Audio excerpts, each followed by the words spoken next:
ربی بن سلیمان علیہ السلام کہتے ہیں کہ میں حج کے لیے جا رہا تھا۔ میرے ساتھ میرے بھائی تھے اور ایک جماعت تھی۔ جب ہم کوفہ پہنچے تو میں وہاں ضروریات سفر خریدنے کے لیے بازاروں میں گھوم رہا تھا کہ ایک ویران سی جگہ میں ایک خچر مرا ہوا تھا اور ایک عورت جس کے کپڑے بہت پرانے بوسیدہ تھے چاقو لیے ہوئے اس خچر کے گوشت کے ٹکڑے کاٹ کاٹ کر ایک زنبیل میں رکھ رہی تھی۔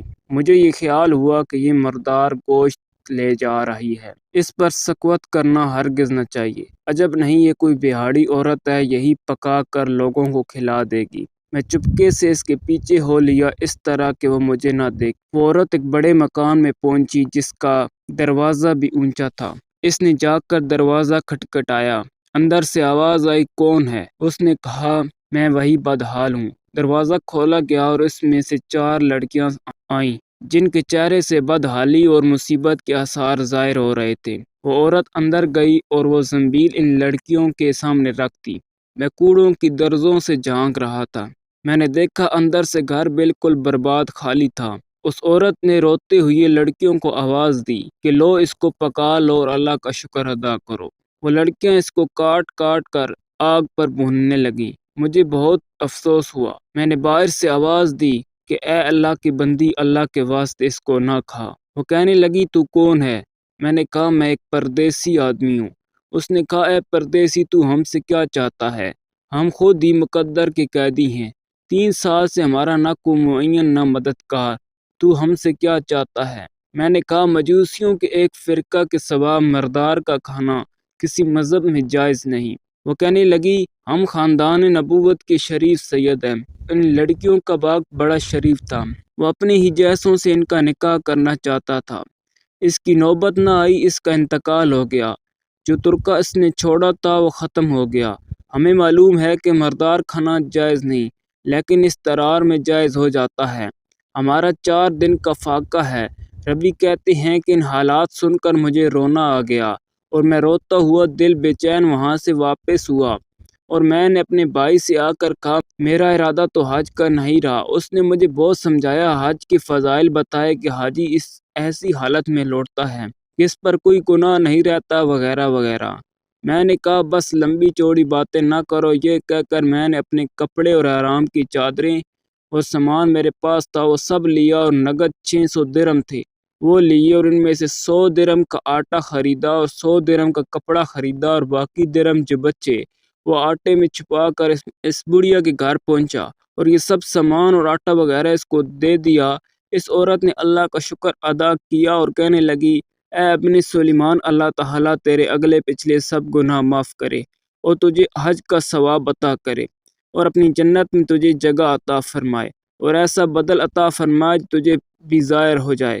ربی کہتے ہیں کہ حجاج کا قافلہ روانہ ہو گیا۔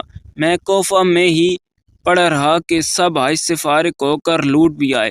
مجھے خیال ہوا ان حجاج کا استقبال کروں، ان سے اپنے لیے دعا کراؤں، کسی کی مقبول دعا مجھے بھی لگ جائے۔ جب حجاج کا ایک قافلہ میری آنکھوں کے سامنے آ گیا تو مجھے اپنے حج سے محرومی پر بہت افسوس ہوا اور رنج کی وجہ سے میرے آنسو نکل آئے۔ جب میں ان سے ملا تو میں نے کہا، اللہ تعالیٰ تمہارا حج قبول کرے اور تمہارے اخراجات کا بدل عطا فرمائے۔ ان میں سے ایک نے کہا، یہ دعا کیسی؟ میں نے کہا، ایسا شخص کی دعا جو دروازے تک کی حاضری سے محروم ہو۔ وہ کہنے لگا، بڑے تعجب کی بات ہے، اب تو وہاں جانے سے انکار کرتا ہے۔ تو ہمارے ساتھ عرفات کے میدان میں نہیں تھا، تو نے ہمارے ساتھ رمی جمرات نہیں کی، تو نے ہمارے ساتھ طواف نہیں کیے۔ میں نے اپنے دل میں سوچنے لگا کہ یہ اللہ کا لطف ہے۔ اتنے میں خود میرے شہر کے حاجیوں کا قافلہ آ گیا۔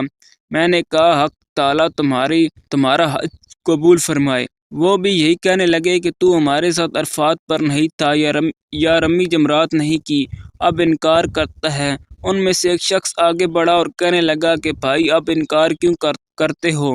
کیا بات ہے؟ آخر تم میرے ساتھ مکہ میں نہیں تھے یا مدینہ میں نہیں تھے جب ہم زیارت کر کے باب جبرائیل سے بیر کو آ رہے تھے؟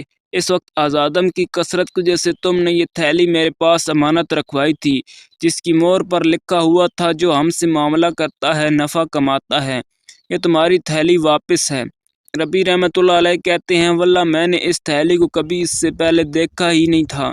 اس کو لے کر گھر واپس آیا، عشاء کی نماز پڑھی، اپنا وظیفہ پورا کیا۔ اسی سوچ میں یہ جاگتا رہا کہ آخر یہ قصہ کیا ہے۔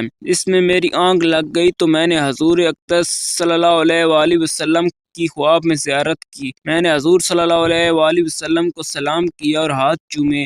حضور صلی اللہ علیہ وآلہ وسلم نے تبسم فرماتے ہوئے سلام کا جواب دیا اور ارشاد فرمایا، اے ربی، آخر ہم کتنے گواہ اس پر قائم کریں کہ تو نے حج کیا ہے، تو مانتا ہی نہیں۔ سن، بات یہ ہے کہ جب تو نے اس عورت پر جو میری اولاد تھی احسان کیا اور اپنا حج ملتوی کر دیا، تو میں نے اللہ تعالیٰ سے دعا کی کہ وہ اس کا نعم البدل تجھے عطا فرمائے۔